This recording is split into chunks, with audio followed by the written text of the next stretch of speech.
The surgical mask came down, and beneath the sterile lights of operating room 4, she saw the face she'd spent 3 years trying to forget. The man who'd vanished the night she chose her mother's dialysis bills over his family's country club wedding. The air in pre-op tasted like Claire Matthews stood beside the gurney, her mother's hand cold and papery in hers, watching the cardiac monitor tick down seconds they didn't have. The hospital corridor hummed with controlled chaos, nurses in scrubs rushing past, the overhead fluorescents casting everything in that particular shade of institutional anxiety. She didn't belong here as family. She was supposed to be on the other side of the curtain, wearing her own scrubs, holding her own scalpel. So she stood in this liminal space, neither doctor nor simply daughter, while her mother's failing heart made the decision about whether to trust a stranger inevitable. The cardiologist had been clear 3 hours ago. Mitral valve replacement, emergency status, narrow window. Her mother had maybe 6 hours before the regurgitation became catastrophic. The original surgeon, Dr. Patel, 20 years of experience, hand steady as stone, was somewhere over Nebraska in a delayed flight, watching his phone ping with increasingly urgent messages. "We have a replacement surgeon." The attending's voice cut through Claire's internal spiral. "Dr. James Cordell. He's the best valve specialist on the East Coast. Drove in from his private practice when he heard about the emergency." The name hit her like voltage. James Cordell. 3 years dissolved into nothing. Her mother stirred on the gurney, sedation pulling her under in waves. "Claire? Baby, what's wrong?" "Nothing, Mom, it's—" But the doors to the surgical wing were already opening, and the team was walking through. 5 people in blue scrubs, faces obscured by masks and caps, but she knew him. She'd know the way he walked anywhere. That particular economical grace, shoulders squared, purposeful. He stopped when he saw her. Even through the mask, she watched his eyes widen, just fractionally. Dr. James Cordell, the surgeon who'd left cardiology at Mount Sinai to open an exclusive practice for Manhattan's elite, stood 3 feet away, holding her mother's chart. The attending glanced between them. "Dr. Matthews, do you know Dr. Cordell?" Claire's throat felt lined with ground glass. "We've met." "Good.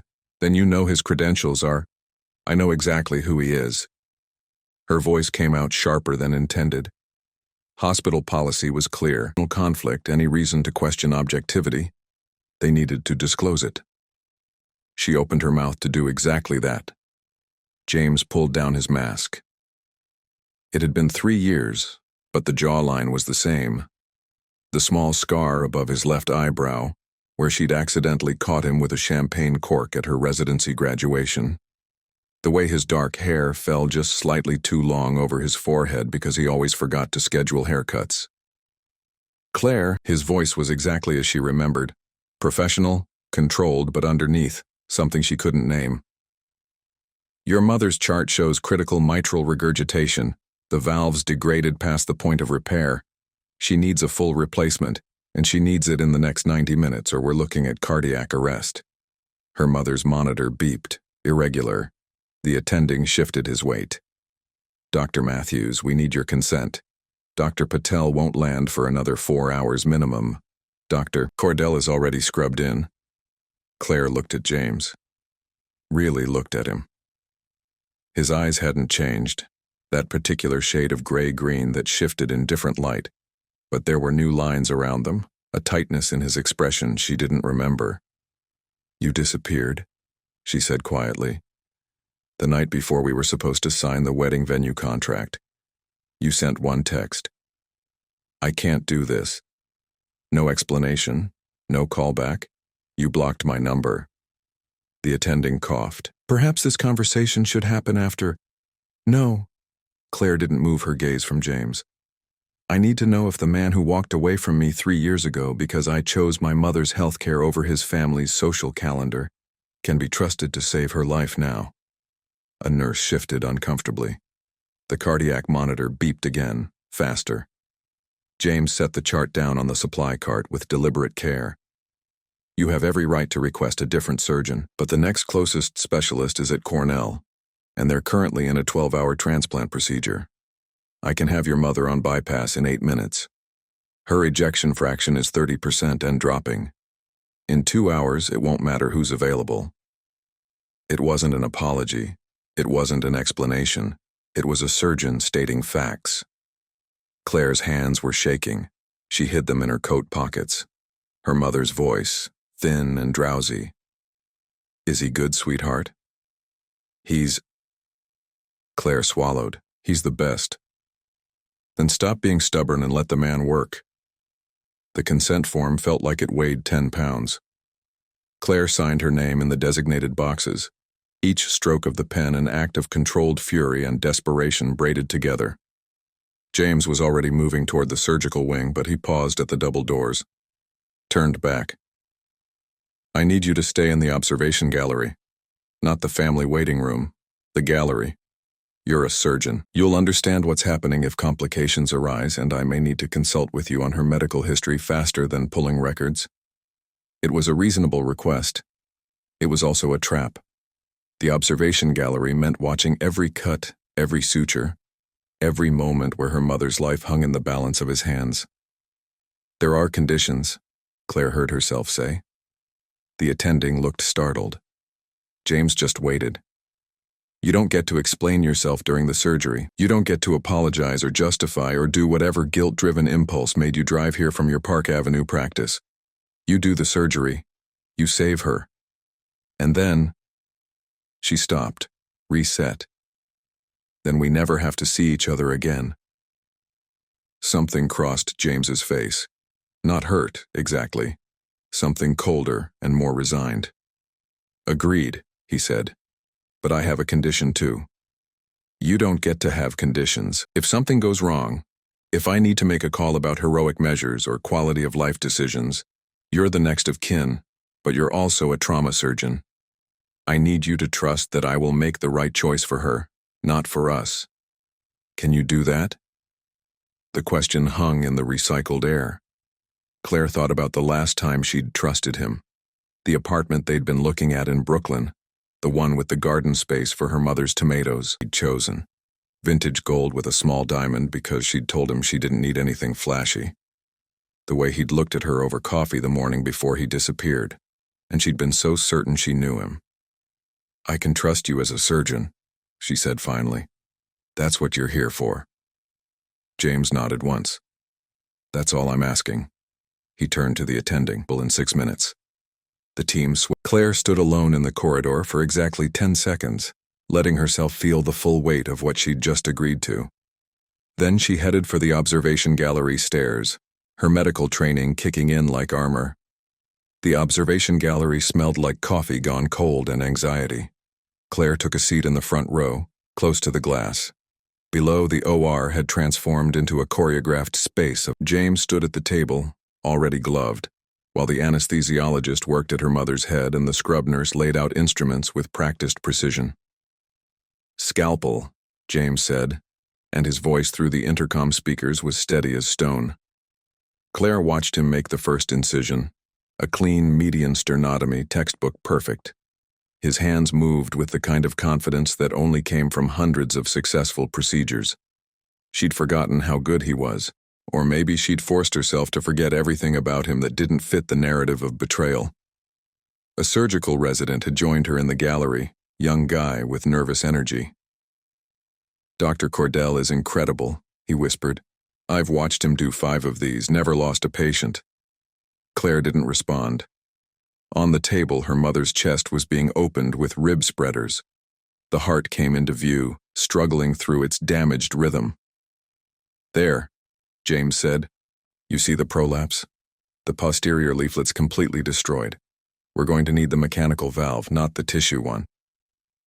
The nurse moved immediately, swapping equipment. James adjusted his stance and Claire saw something that made her breath catch. His left hand trembled just slightly before he steadied it against the table edge. The resident didn't notice, but Claire did. She knew that tell. James's left hand tremored when he was exhausted or stressed. She'd seen it exactly once before, during his fellowship, when he'd worked a 36-hour shift and still insisted on helping her move apartments. He was hiding something, some weakness, some vulnerability that his perfect Park Avenue surgeon reputation couldn't afford. On the table, her mother's heart was being connected to the bypass machine. The room settled into that particular tense calm of a surgery going according to plan. James's voice cut through the silence. Clamp and forward. This is the critical part. If there's any damage to the surrounding tissue, he won't damage anything, Claire said quietly. The resident glanced at her. You sound, and she was. Whatever else James Cordell had done, whatever lies he'd told or promises he'd broken, he wouldn't fail here.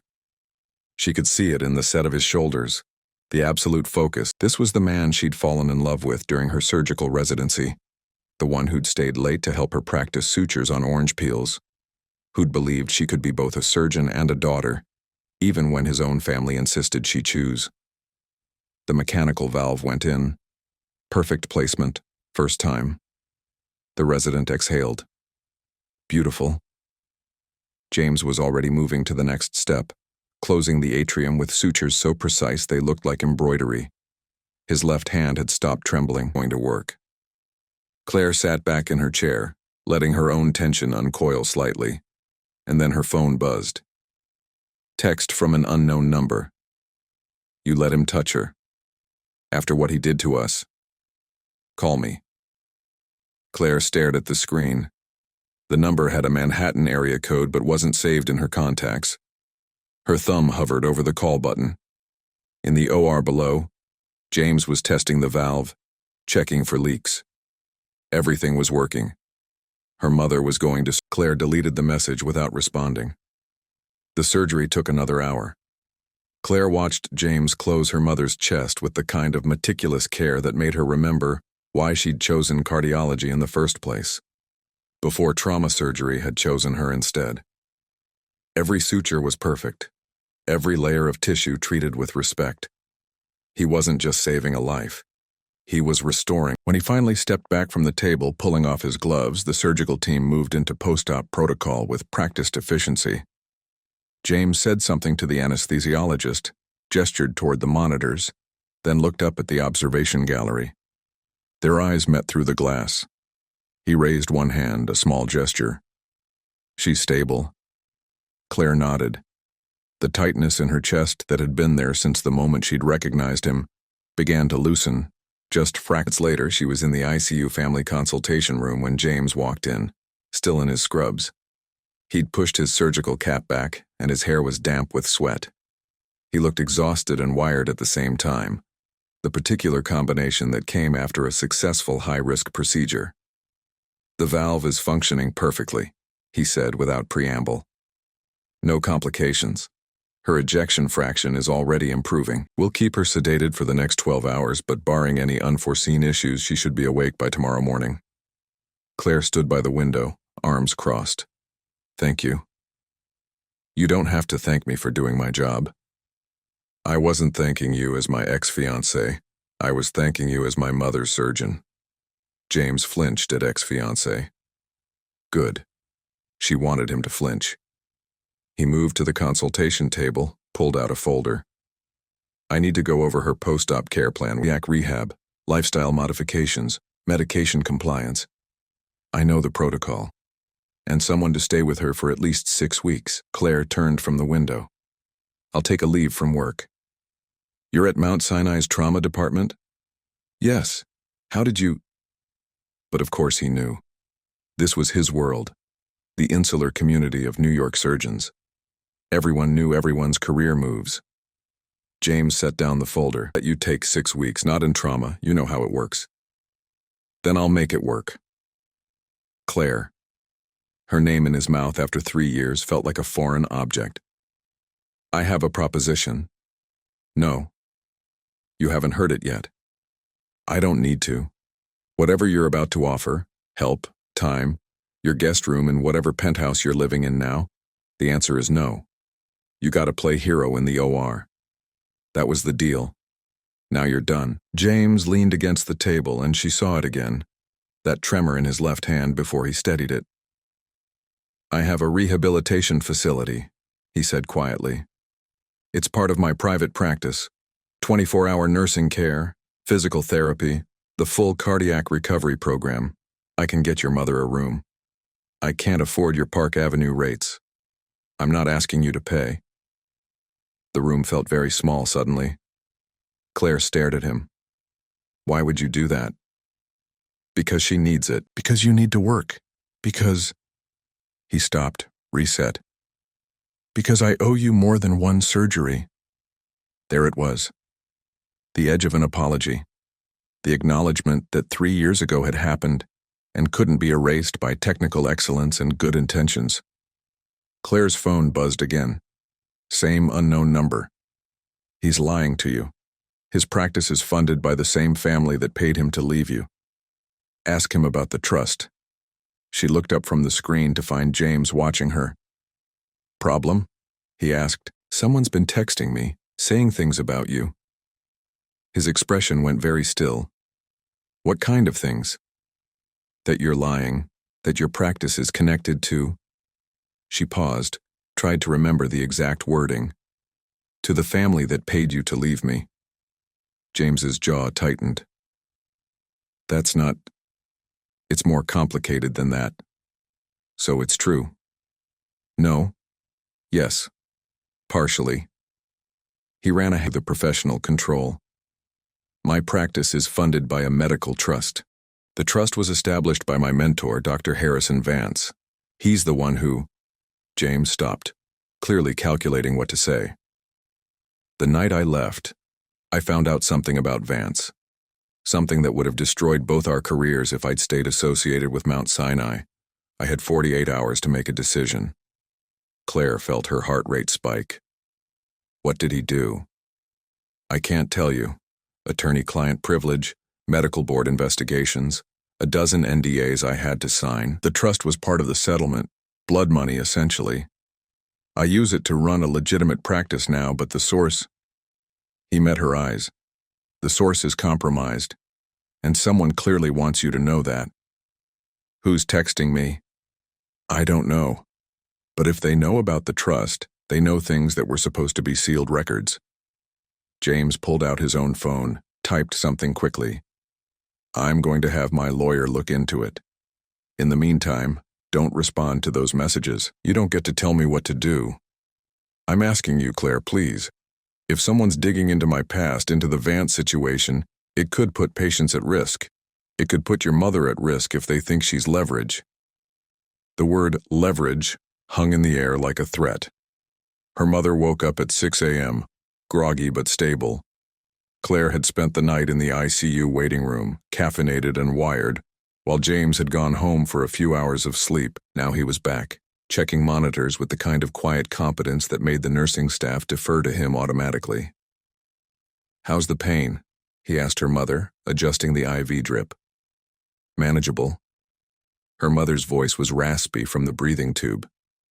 You're the surgeon? I am, Dr. James Cordell. Her mother's eyes sharpened despite the medication haze.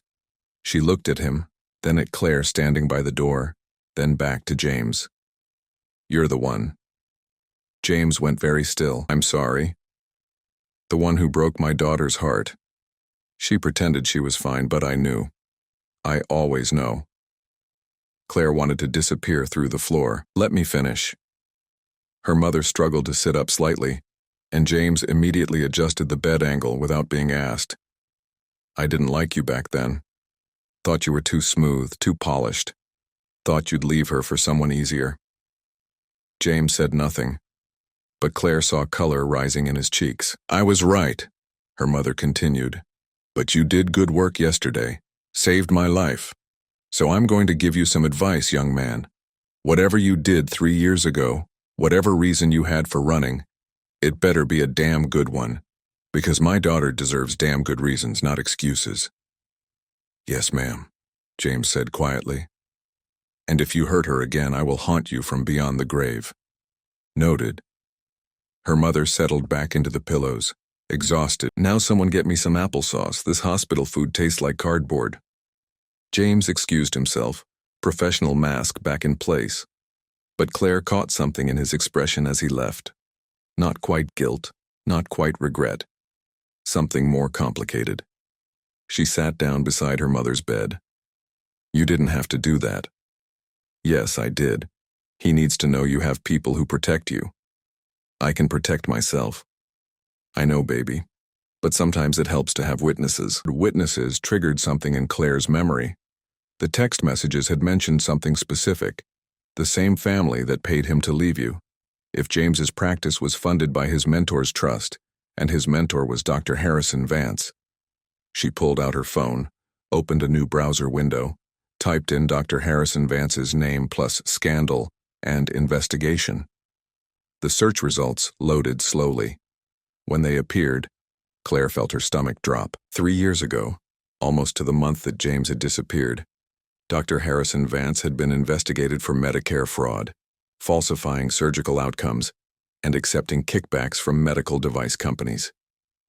The investigation had been settled quietly, but several articles mentioned unnamed associates who cooperated with authorities and sealed testimonies that prevented criminal charges. James had been Vance's protege, his golden boy, surgeon everyone said would inherit Vance's practice. And then James had vanished from Mount Sinai, and 6 months later, Vance's practice had shut down. Claire's phone buzzed. Another text. Now you're starting to understand. He didn't leave you because of your mother.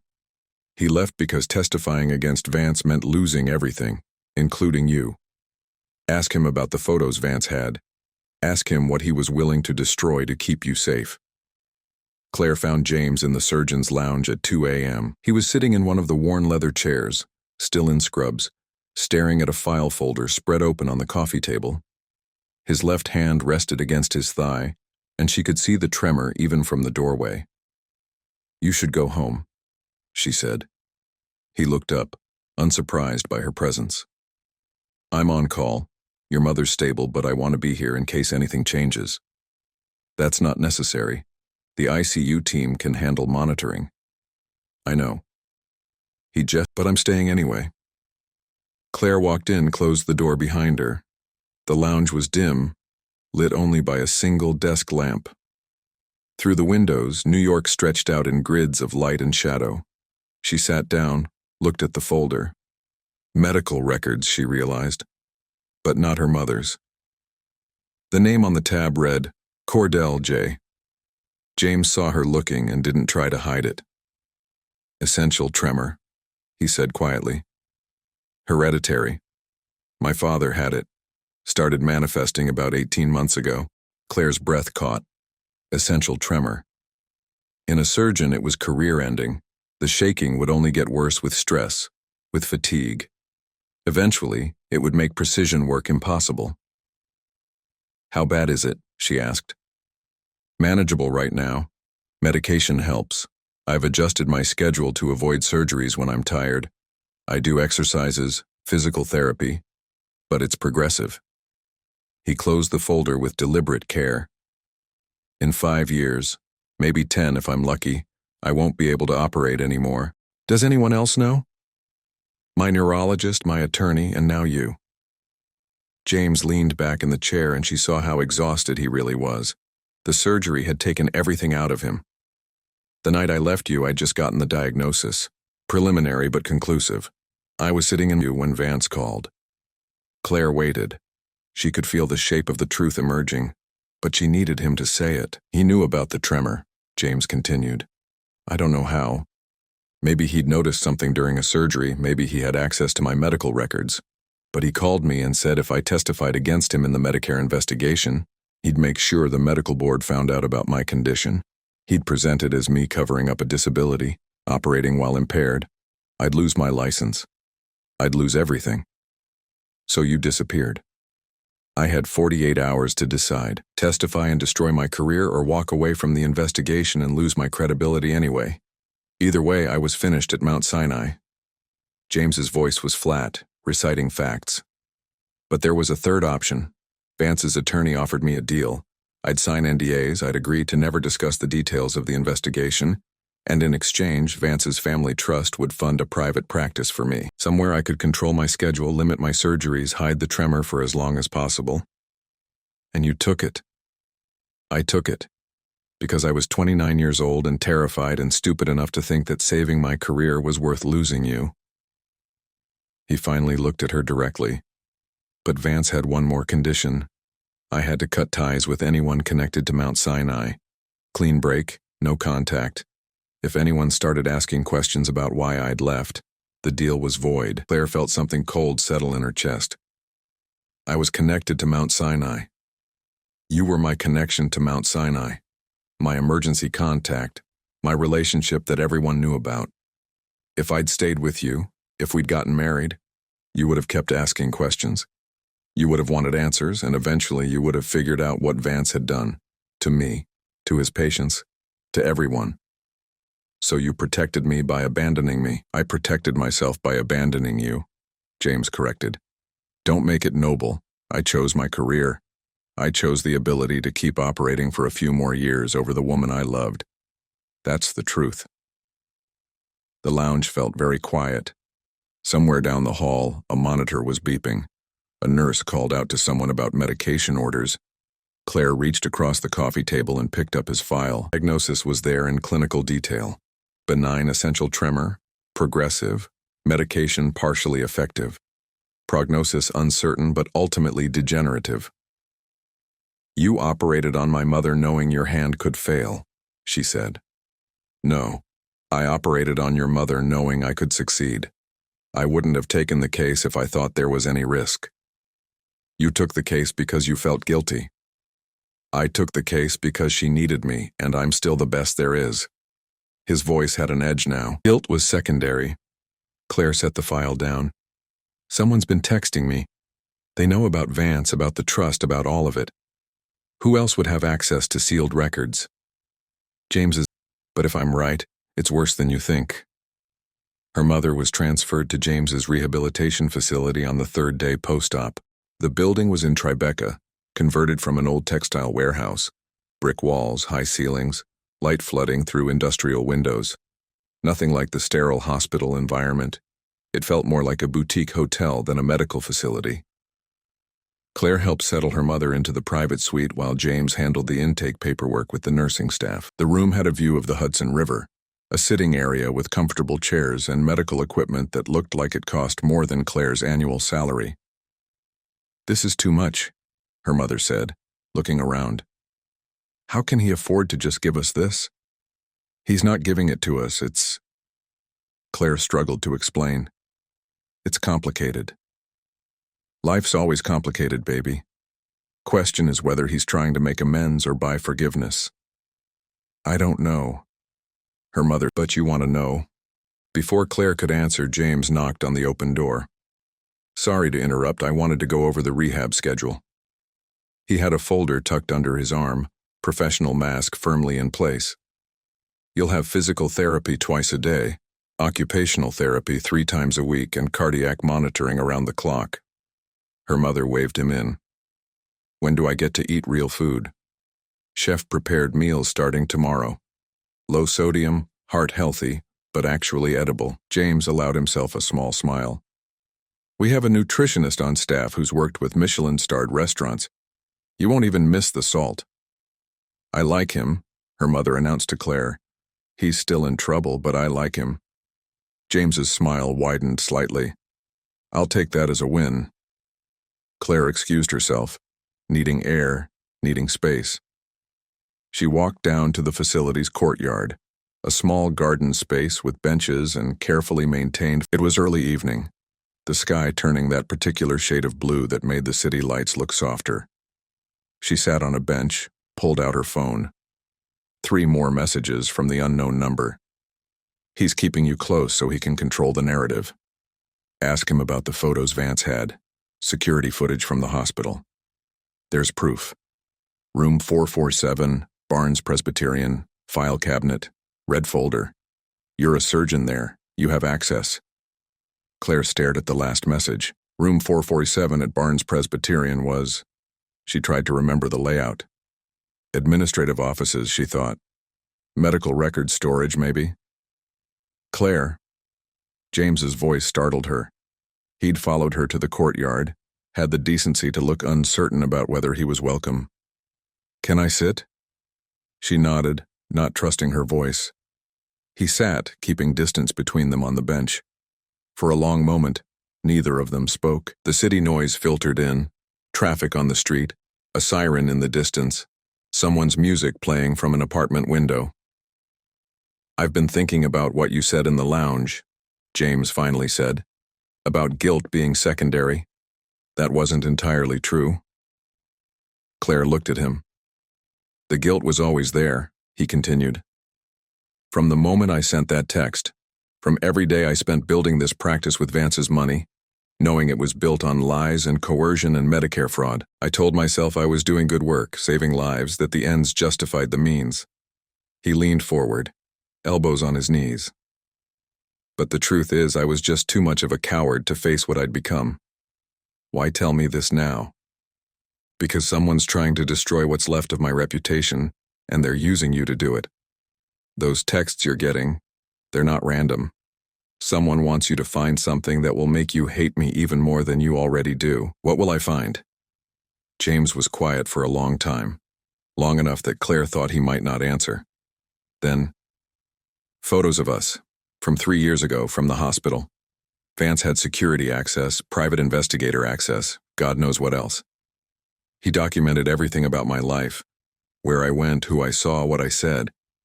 He had photos of you and me in the supply closet at Mount Sinai. Photos of us outside your apartment. Photos of—" Why would he document that? Control. Leverage. If I'd refused his deal, he would have threatened to release them. Relationship at work. That I was distracted during surgeries. Anything to destroy my credibility. James turned to face her. The photos were part of the sealed evidence. But if someone has access to them now, if they're planning to use them, they'll make it look like you've been lying this whole time. Worse, like I used our relationship as part of some scheme. Like I never loved you at all. That it was always about positioning, about having connections, about climbing the ladder.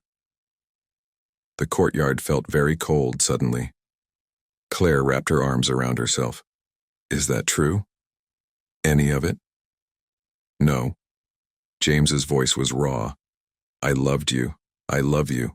That's the one thing that was never a lie." The words hung between them like a confession. Claire's phone buzzed. She looked down at the screen, almost dreading what she'd find. This time it wasn't a text. It was a photo attachment. She opened it. Security camera footage. Grainy, but clear enough. Date stamp. 3 years ago, 2 days before James had disappeared. The image showed James in an office, not his, someone else's. Vance's office, Claire realized. And James was looking at a file folder, his face gray with shock. The next photo showed the contents of the folder. Medical records, financial statements, and underneath a stack of surveillance photos. Her face was visible in at least 3 of them. The text that followed. "He saw what Vance had on you. He knew if he stayed, you'd be destroyed too. Ask him why he really left." Claire didn't go home that night. She called in sick to Mount Sinai, the first time she'd taken an unplanned absence in 2 years, and spent the evening in her mother's suite at the rehab facility, pretending to read while her mind spun in circles. James had been protecting her, or he'd been protecting himself, or both. The truth felt like a moving target. At midnight, unable to sleep, she walked down to the facility's small medical library. It was empty at this hour, just rows of textbooks and a few comfortable chairs. She was looking for something, anything to ground her. Instead, she found James. He was sitting at one of the study desks, paperwork spread out in front of him, his left hand curled into a fist against his thigh to hide the tremor. "You should be sleeping," he said without looking up. "So should you." "Can't. Too much work." Claire walked over, looked at the papers. Legal documents, she realized, settlement agreements, non-disclosure forms, and, at the bottom of the stack, a court order dated 3 weeks ago. "What is this?" she asked. James exhaled slowly. "Vance is dying. Pancreatic cancer, stage 4. He has maybe 6 months. His attorney contacted me last month with an offer. Vance wants to clear his conscience before he dies. He's willing to release me from all the NDAs, unseal the case files, and go on record about what he did, in exchange for me agreeing not to pursue any remaining legal action against his estate." Claire sat down. That's why someone has access to the photos. The case is being unsealed. Partially, Vance's attorney is controlling the release of information. They're trying to frame it as Vance being the sole bad actor, me being a victim of circumstance. But there are people, other doctors, administrators, maybe even patients, who don't want the full truth coming out. So they're trying to discredit you first. They're trying to make sure that when the files go public, no one believes anything I say. If I look like I was complicit, like I was lying the whole time about my relationship with you, about my reasons for leaving Mount Sinai, then my testimony becomes worthless. Claire felt something click into place. The texts I've been getting, they're not trying to turn me against you. They're trying to make me prove things about you, to make me find evidence that you're lying. Or they're trying to force me to contact you, to make it look like I'm manipulating you. Either way, they win. James rubbed his face, exhausted. I shouldn't have taken your mother's case. I knew it would complicate everything. But when I heard she needed emergency surgery, I couldn't. He stopped. I couldn't let her die knowing I might have prevented it. Who's doing this? Who has the most to lose if Vance's files go public? There's a list. Other surgeons who were implicated but never charged. Hospital administrators who covered things up. Medical device company executives who paid the kickbacks. Any one of them could be behind this. Claire stood up, started pacing. A surgeon brain was kicking in. The part that triaged chaos, prioritized problems, found solutions under pressure. We need proof, not just your word against theirs. We need documentation that shows exactly what Vance did and when. It's all sealed evidence. You said the files are being unsealed. Where are they now? James hesitated. The attorney's office has copies, but there's also a backup. Vance kept his own records, separate from the official investigation. When he sold his practice, everything went into storage, including his personal files. Do you know where? I have an address, a storage facility in Queens. But Claire, breaking into sealed storage. I'm not breaking into anything. I'm going to ask nicely. She grabbed her phone, typed a quick search. What was the name of Vance's attorney? Robert Marin, but he's not going to help you. We'll see. Claire sent an email, direct and to the point. Dr. Cordell has been receiving threats related to the unsealing of the Vance case. I'm a surgeon at Mount Sinai and a colleague. I'd like to discuss protective measures. Available in my office. Come alone. Robert Marin's office was in Midtown, glass and steel, and the kind of leather furniture that cost more than cars. Exactly on time, still in her work clothes. Scrubs under a jacket because she'd gone straight from a consult at Mount Sinai. Marin was in his 60s, silver-haired, with the kind of controlled energy that came from 40 years of high-stakes litigation. He gestured for her to sit. Dr. Matthews, you're the one who's been receiving the anonymous messages. How did you? Because I've been tracking them. Those texts is using a burner phone service, routing through multiple VPNs, professional-grade anonymity. He slid a folder across the desk. But they made a mistake. One of the messages included metadata that traced back to an IP address registered to Barnes Presbyterian Hospital, specifically to the administrative network. Claire opened the folder. Inside were printouts of her text messages, all of them, including ones she hadn't shared with anyone, and underneath a list of names. These are hospital administrators who had access to Vance's original files before they were sealed, Marin explained. 5 of them are still employed at Barnes Presbyterian. 2 have direct financial ties to the medical device companies that paid kickbacks. And 1, he pointed to a name highlighted in yellow, is currently suing Vance's estate, claiming he was defamed by the investigation. Claire read the name. Dr. Richard Beaumont. She knew him, senior administrator, head of surgical oversight, the man who'd approved James's privileges at Mount Sinai, who'd recommended him for chief resident. Beaumont was Vance's friend, Marin continued. They'd known each other for 30 years. When Vance went down, Beaumont lost his position as medical director. He's been trying to rebuild his reputation ever since. But if the files are unsealed and show he knew about the fraud, facilitated it, maybe even profited from it, so he's trying to discredit James first. He's trying to eliminate James's credibility entirely, and you're the weapon he's using. Marin pulled out another document. Beaumont has a file on you too. Your medical school records, your residency evaluations, your relationship history with Dr. Cordell. He's been building a narrative that you and James were involved inappropriately during your training, that the relationship clouded professional judgment, that any testimony James gives is tainted by personal bias. Claire felt cold fury building in her chest. Directly together at Mount Sinai, we were in different departments. Doesn't matter. Beaumont doesn't need truth. He needs reasonable doubt. And he's very good. Marin leaned back in his chair. There's something else. Those photos Vance had, of you and Dr. Cordell, Beaumont has copies. He's planning to release them to the medical board as evidence of professional misconduct. When? As soon as the Vance files are officially unsealed, which happens in 72 hours. Claire's hands were shaking. She pressed them flat against her thighs, forced herself to breathe. What does James know about this? He knows Beaumont is a problem. He doesn't know about the photos or the timeline. You need to tell him. I can't. Attorney-client privilege. But you can. Marin closed the folder. Here's what I can tell you. If you want to stop this, you need evidence that Beaumont is behind the harassment. You need proof that he's the one sending those texts, that he's manipulating sealed records, that he has motive and means. How am I supposed to get that? You're a surgeon at Barnes Presbyterian. You have access to places Beaumont thinks are secure. Marin handed her a small device. It looked like a USB drive. This is a data extraction tool. If you can get into Beaumont's office computer, plug this in, it'll copy everything on his hard drive. Emails, files, photos. All of it. Claire stared at the device. You're asking me to break into his office and steal data. I'm asking you to protect yourself, and Dr. Cordell, and every other person Beaumont's trying to destroy. Marin's expression was serious. This is your choice, but you have 48 hours before the files go public. After that, the narrative belongs to whoever gets their story out first. Claire took the USB drive.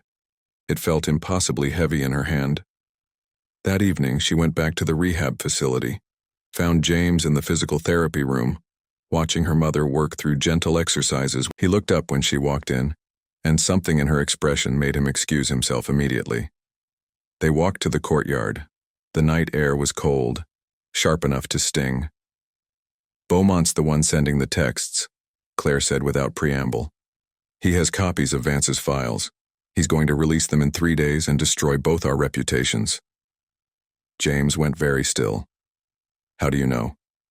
Marin told me, showed me proof. She pulled out the USB drive. He wants me to break into Beaumont's office, copy his hard drive, find evidence we can use against him. No, absolutely not. It's the only way. It's illegal. If you're caught, you lose your medical license. You lose everything. James took the USB drive from her hand, held it like it was poisonous. I won't let you risk that. You don't get to decide. Claire, listen to me. Beaumont is dangerous. He spent 3 years building connections, accumulating power. Finds out you're investigating him. Then we need to be smarter than him. Claire met his eyes. You left me 3 years ago because you thought protecting me meant disappearing. Don't make the same mistake twice. James was quiet for a long moment. Then, if we're going to do this, we do it together. No secrets. No protecting each other by hiding things. Agreed.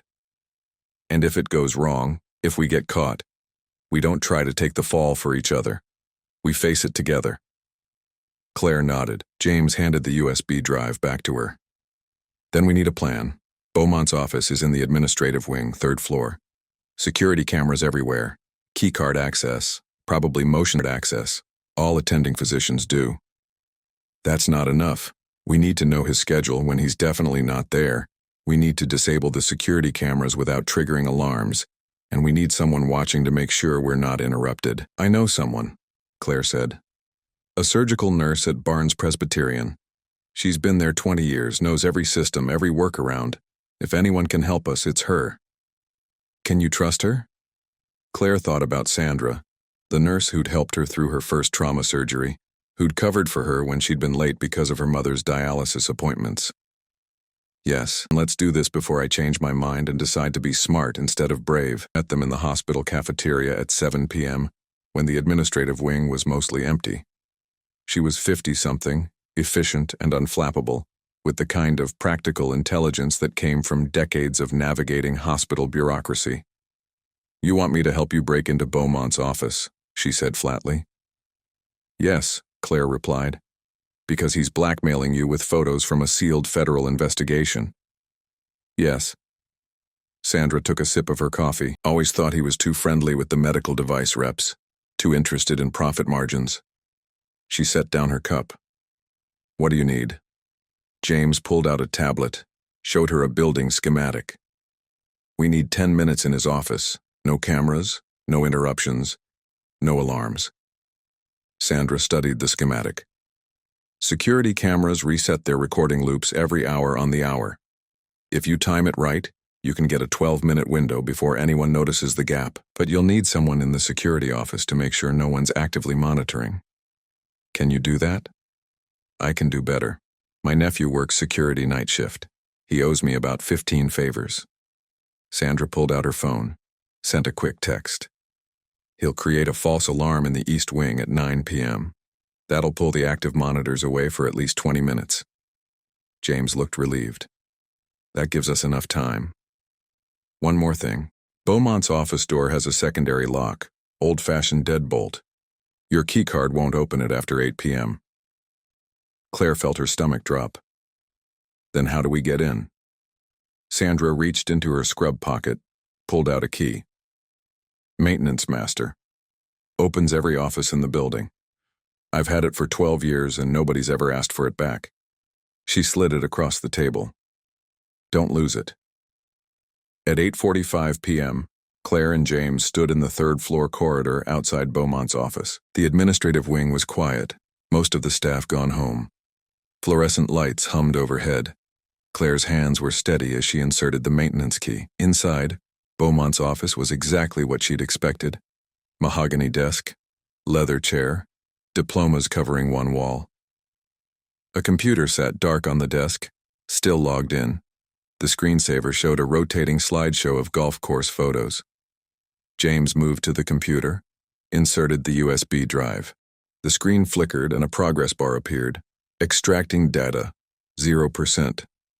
10 minutes, he said quietly. Claire started searching the file cabinets. The first two drawers were standard administrative files, budgets, meeting minutes, personnel reviews. The third drawer was locked. She looked around, found a letter opener on the desk, slid it into the lock mechanism, and twisted. The drawer popped open. Inside, a red folder, exactly as the anonymous texts. Claire pulled it out, opened it. Her breath caught. Photos. Dozens of them. Her and James at Mount Sinai 3 years ago. In the cafeteria, in the parking garage, outside her apartment building. Date stamps, time stamps, location data, all meticulously documented. But underneath the photos, financial records, wire transfers from medical device companies to an offshore account registered to Richard Beaumont, invoices marked consultation fees that corresponded with dates when Vance had performed experimental surgeries using unapproved devices. And at the bottom, emails. Beaumont to Vance discussing handling the Cordell situation. Beaumont to unnamed recipients coordinating media strategy for when the files were unsealed. Beaumont to a private investigator requesting comprehensive surveillance on Claire Matthews. The computer pinged. Extraction complete.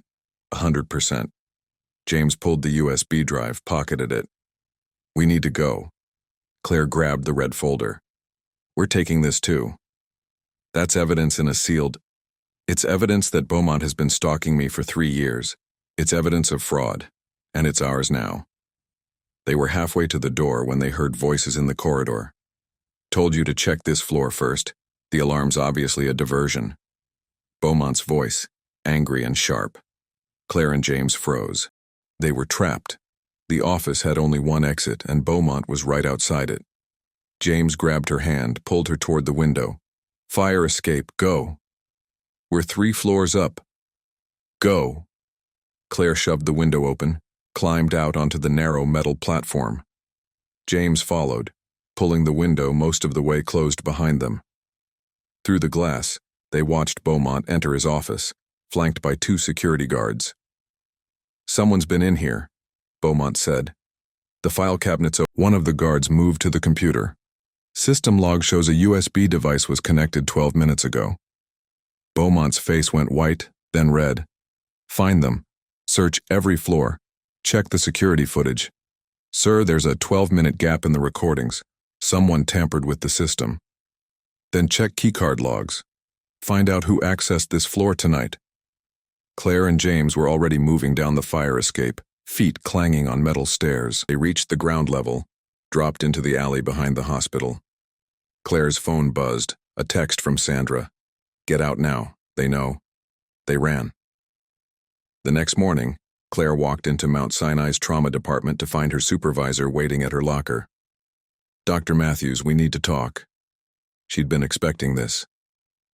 "About last night. About the fact that your keycard shows you accessed the administrative wing at Barnes Presbyterian at 8:47 p.m., and 15 minutes later, Dr. Richard Beaumont's office was broken into."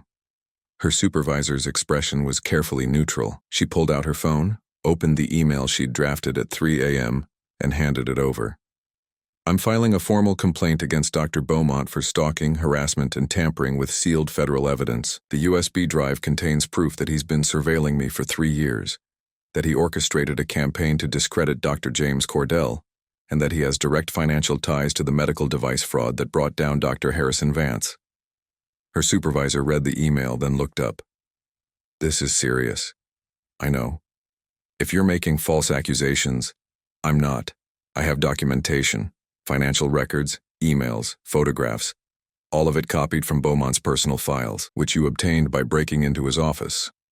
Which I obtained because he was using hospital resources to harass me. He sent me threatening messages from the hospital network. He accessed sealed legal files and planned to release them to destroy my reputation. I was protecting myself." Her supervisor was quiet for a long moment. "Does Dr. Cordell know you're doing this?" "He's filing his own complaint, with the medical board, with Vance's attorney, and with the Manhattan DA's office," to explode. "Beaumont has connections, Claire. He'll fight back." "I know, that's why I'm making it public." At noon, Claire stood in the conference room at Robert Marin's office facing a room full of people: Vance's attorney, 2 medical board investigators, an assistant district attorney, and a representative from the hospital's ethics committee. James sat beside her, too, ready to testify about the security footage gap and Beaumont's access to hospital systems. Marin opened his briefcase, pulled out 3 copies of the red folder. "Gentlemen, ladies, what we have here is comprehensive evidence of a conspiracy to obstruct justice, defraud Medicare, and harass medical professionals." He laid out the financial records first. Wire transfers totaling over $2 million from medical device companies to Beaumont's offshore accounts. Dates that corresponded with surgeries where Vance had used experimental unapproved cardiac valves. Then the emails. Beaumont coordinating with Vance's legal team to suppress testimony. Beaumont hiring private investigators to surveil James and Claire. Beaumont planning a media strategy to discredit Cordell before the files go public. And finally, the photos. Claire's face in dozens of surveillance shots, timestamps showing Beaumont had been tracking her movements for 3 years. The medical board investigator leaned forward. Dr. Beaumont had authorization to review the sealed Vance files as part of the hospital's internal investigation. He could argue this was legitimate oversight. "Except," Marin said, pulling out the USB drive, "he also used those files to send anonymous threatening messages to Dr. Matthews. Messages that included privileged legal information and personal details that could only have come from sealed records." He connected the USB to a laptop, projected the screen onto the conference room wall. Text message logs appeared, all the messages Claire had received, along with metadata showing they'd originated from Beaumont's office computer. IP address 192.168.50.147, Marin said. Registered to Dr. Richard Beaumont's desktop, Barnes Presbyterian Hospital, 3rd floor administrative wing. The assistant DA made a note. "That's evidence of cyberstalking. possibly criminal harassment. Marin clicked to another file. A video began playing, security footage from the hospital date stamped 2 weeks ago. It showed Beaumont in an empty conference room, photographing documents spread across a table. The documents were clearly marked, sealed, Vance investigation. "He's been copying sealed files," the ethics committee representative said quietly. "Planning to release them." "Not just planning," James said, speaking for the first time. He sent copies to 3 major newspapers and a legal blog. "They're scheduled to publish tomorrow morning." "How do you know that?" the DA asked. James pulled out his phone, showed an email. "Because one of the journalists contacted me for comment. When I asked where he got the documents, he said, an anonymous source concerned about medical ethics. But the metadata in the files he sent matched Beaumont's office printer." The medical board investigator sat back in her chair. "This is extensive." "It's 3 years of criminal activity," Marin said. "Dr. Beaumont has been using his position to obstruct justice, profit from fraud, and harass anyone who threatened to expose him. He thought he could control the narrative when the Vance files were unsealed. Instead, he's given us everything we need to prosecute." The DA stood up. "I'm issuing a warrant for Dr. Beaumont's charges include obstruction of justice, cyberstalking, fraud, and conspiracy. If the medical board wants to proceed with their own investigation." "We do," the investigator said. "As of now, Dr. Beaumont's medical privileges are suspended pending review."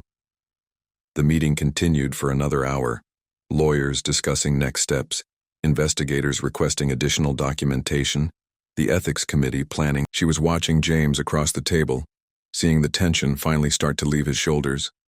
They'd done it. They'd stopped Beaumont.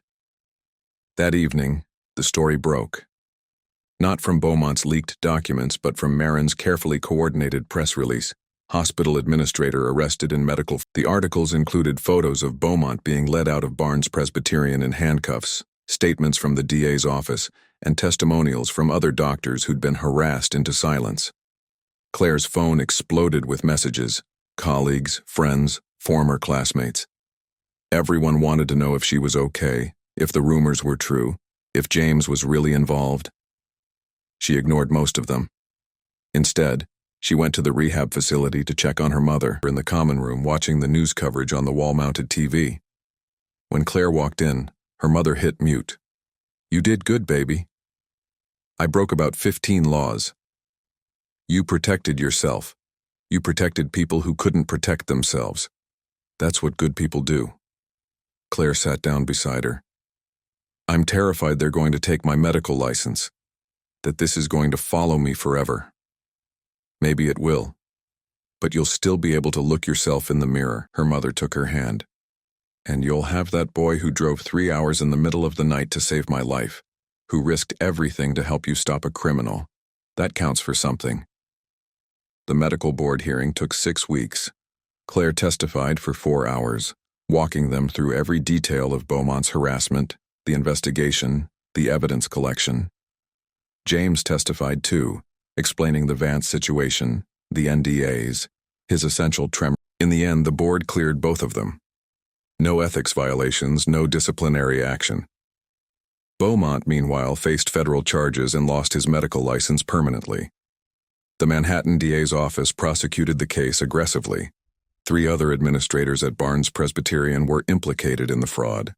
The medical device companies paid massive settlements, and the sealed Vance files were released publicly, not as ammunition for Beaumont's smear campaign, but as evidence in a landmark case about medical ethics and institutional corruption.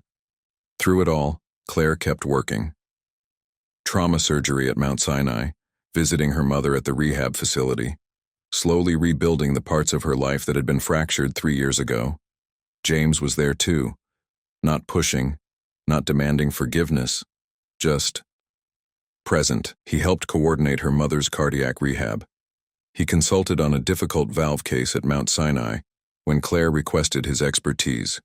He sent her articles about new surgical techniques and remembered her coffee order. Small gestures, quiet consistency. 3 months after Beaumont's arrest, Claire's mother was cleared to go home. Her cardiac function was strong, her recovery ahead of schedule. James came to help with the discharge paperwork. "Thank you," Claire's mother said, shaking his hand, "for saving my life, for protecting my daughter, for being the kind of man who owns his mistakes." James's expression was humble. "I'm just trying to do better than I did 3 years ago." "Well, you're succeeding. Keep it up." After her mother was settled in her apartment with a visiting nurse schedule and a refrigerator full of heart-healthy meals, Claire walked James to his curly evening, that soft light that made the city look almost gentle. "So," James said, "this is where we figure out what happens next. Is it?" "I'd like it to be." He leaned against his car, hands in his pockets. "I know I don't deserve another chance. I know 3 years is a long time and I can't just apologize and expect everything to be okay. But I'd like to try, if you're willing." Claire thought about the man who'd left her with one text message, the man who'd operated on her mother despite the risk to his own career, the man who'd stood beside her in a conference room full of lawyers and told the truth even when it hurt. "I'm not the same person I was 3 years ago," she said. "Neither am I. I don't trust easily anymore. I know. And I'm not interested in grand gestures or dramatic reconciliations. If we do this, it's going to be slow. Boring even, coffee dates and honest conversations and figuring out if we actually work together now, as the people we've become." James smiled, genuine, warm, relieved. "I can do slow and boring. I'm actually very good at slow and boring. You're a cardiac surgeon. You literally cut people's hearts open for a living. Okay, I'm good at controlled, methodical processes with clear outcomes. Is that better?" Claire laughed despite herself. Slightly. They stood there for a moment, the city moving around them. Then James reached into his pocket, pulled out something small. Not a ring. She wasn't ready for that, and he was smart enough to know it. Instead, it was a keychain. Simple metal, with a tiny engraved scalpel. "For your keys," he said. "So you remember that we both chose this profession for a reason. To help people. To fix things that are broken. To try, even when the outcome isn't guaranteed." Claire took the keychain. It was solid and real and perfectly unpretentious. "Coffee," she said. "Saturday morning. The place on Amsterdam Avenue. I'll be there. And James, if you're even 5 minutes late, I know, you'll perform emergency cardiac surgery on me with a butter knife." "Exactly." He got in his car, started the engine. Through the window, he gave her a small wave. She waved back. As he drove away, Claire attached the keychain to her keys. The tiny scalpel caught the light, glinting like a promise. Her phone buzzed. A text from her mother. "Did you give him another chance?" Claire typed back. "Working on it. 1 coffee at a time." "Good. He's earned it. And so have you." Claire pocketed her phone, started walking toward the subway. She thought about everything that had happened. The surgery, the investigation, the confrontation, the slow unraveling of secrets into truth. She thought about the woman she'd been 3 years ago, who'd believed love was enough to overcome anything, and the woman she was now who knew that love required courage and honesty and the willingness to rebuild what had been broken. She didn't know if she and James would work, but she knew they were both willing to try. And sometimes, that was enough. Behind her, the city hummed with a million stories. Ahead, the subway stairs descended into light and movement and possibility.